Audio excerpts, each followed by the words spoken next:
చాలా విజువల్స్ లో మనం చూసాం. ఏ విధంగా చూడొచ్చు? పోలింగ్ బూత్ లో అసలు దీని గురించి మాట్లాడుకుంటున్నాం అంటే సిగ్గుచేడు. అసలు దీనికి మొత్తం శ్రీకారం చుట్టి ఉప ఎన్నికలను మొత్తం భయోత్పాతం చేసి డబ్బులు పంచి చీరలు పంచి పోలీసు వాళ్ళు చెప్తున్న టోటల్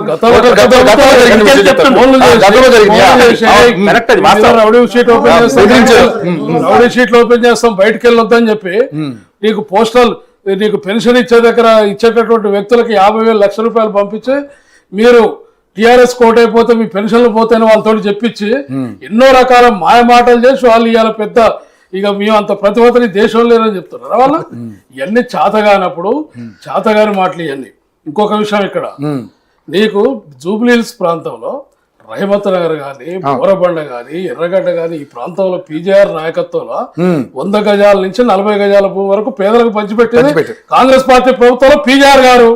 ఈయన నిర్ణయాలు వచ్చినటువంటి గోపీనాథ్ ఒక పెద్ద మాఫియా. ఆయన పెద్ద స్వతంత్ర సమరయోధుడు కాదు. డబుల్ బెడ్రూమ్ ఏం పంచిన దాఖలాలు ఏమంటారు? ఎక్కడున్నాయి? మొత్తం నీకు ఇచ్చింది మొత్తం కూడా కాంగ్రెస్ ప్రభుత్వంలో 100 గజాలు ఇల్లు గానీ ఉచిత భూమి గానీ కాంగ్రెస్ ప్రభుత్వంలో పీఆర్ గారి నాయకత్వాలు ఇచ్చారు. మొత్తం స్లమ్ ఏరియా కార్మిక నగర్ కాల్చి మొదలు పెడితే మొత్తం కూడా ఇలా మొత్తం ఏం చేశారు? ఆ పదార్లో మనం తిరుగుతుంటే భయానకమైనటువంటి పరిస్థితి. ఆ స్లమ్లు ఏమైనా వీళ్ళు బాగు చేశారు? వీళ్ళు చేయకపోగా ఇదే గోపీనాథ్ గారు అదే వాళ్ళ సామాజిక వర్గానికి సంబంధించినటువంటి వాళ్ళ దగ్గర భయభ్రాంతులు చేసి భూములు దొబ్బిండు. ఒక్కొక్కరి పట్టి భయభ్రాంతులు చేసిండు. ఎక్కడ పడితే అక్కడ అడ్డగోలుగా పెట్టించిండు. నీకున్నటువంటి జూబ్లీహిల్స్ లో ఉన్న 80 పబ్బులలో మొత్తం డ్రగ్స్ సరఫరా చేసి ఎవరు చేసినో తెలియదా? ఇటువంటి దారుణాలు ఉన్నాయి. అదే విధంగా ఇదైతే సునీత గారు ఎవరైతే ఉన్నారో 120 మంది డ్రైవర్లు మార్చారు. ఆ అరాచకం 13 ఎన్నికల ముందు ఎట్లున్నది, ఎట్లా ఉందో మొత్తం ఏం చెప్పింది, మొత్తం కొడుకు ఏం చెప్పి ఇవన్నీ బయటకు వచ్చాయి. ఇదంతా ఎవరు చెప్పారు? సొంత అన్న చెప్పాడు గోపీనాథ్ గారు. అన్న ఇదో మా ఇంటి పరిస్థితి అని. ఎవరో కాంగ్రెస్ పార్టీ ఆమెను రెచ్చగొట్టి తల్లి చేతి ఇలా మాట్లాడింది. అమెరికాలో ఎందుకంటే ఆ విజువల్స్ లో పక్కన మీ కాంగ్రెస్ పార్టీకి సంబంధించినటువంటి ముఖ్య కార్యకర్త అక్కడ ఉన్నట్టుగా కూడా సొంత కొడుకు మీద ఏ తల్లి చచ్చిపోయిన కొడుకు మీద తల్లి అబద్ధాలు ఆడదు.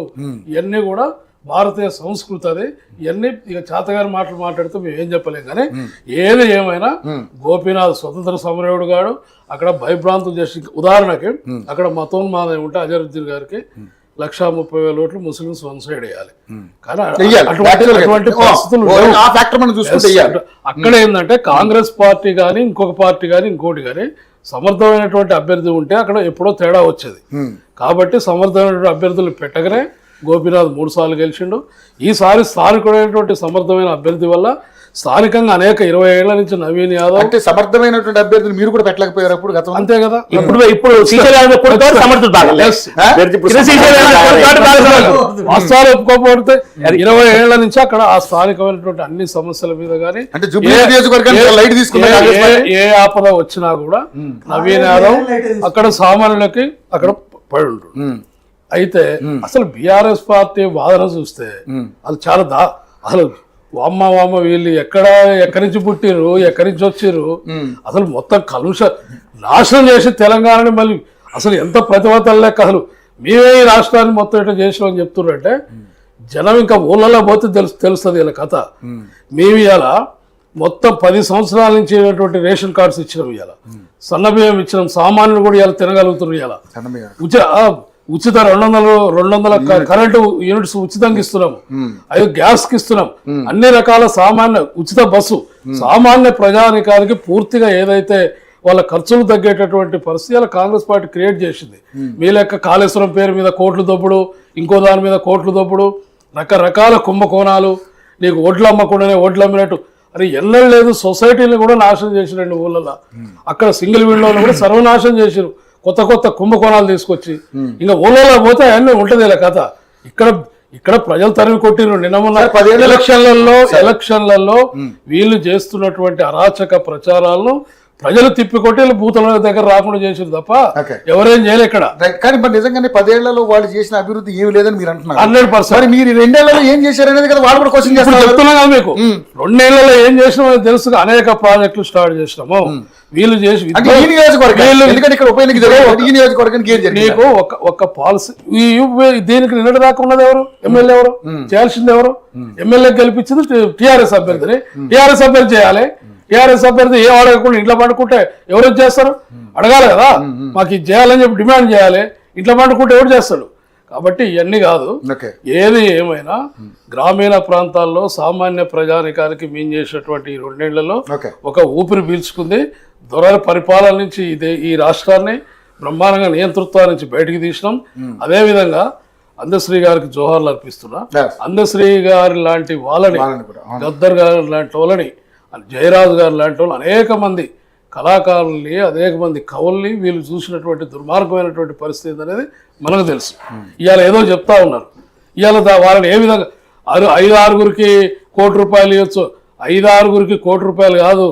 ఇవాళ ఒక కవికి దేశంలో లేని విధంగా ఇవాళ కాంగ్రెస్ పార్టీ ప్రభుత్వం అందశ్రీకి ఇవాళ ఒక స్మృతివనాన్ని కట్టేయటమే కాకుండా ఒక పాఠం వచ్చినటువంటి చరిత్ర కాంగ్రెస్ పార్టీకి. నీ దొరకుంటుందా? దొరొచ్చి పాడ పెట్టుకోలేస్తారా?